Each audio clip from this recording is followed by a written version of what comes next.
Hello, Barry Anderson from Trade Ideas with today's version or edition of What Makes This Trade Great. Well, guys, I did my video yesterday on IMRA, and I was saying, you know what, if this can hold, I mean, it's been choppy. Don't get me wrong, this has been choppy, but if it can hold over two at some point, this could get it rolling again. It had a great day yesterday, and you can see what it was doing right around two. This is after hours, that mauve area. This is the pre-market today. This is it yesterday. Just really could not get through two, but I said if it can get through two, look out. And you can see right here, entry price at 213, 241, took out half.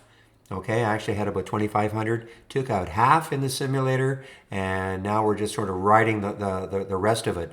So that turned out to be a really nice little trade. Still has some room, guys. It still has some room, maybe to about the 260 mark.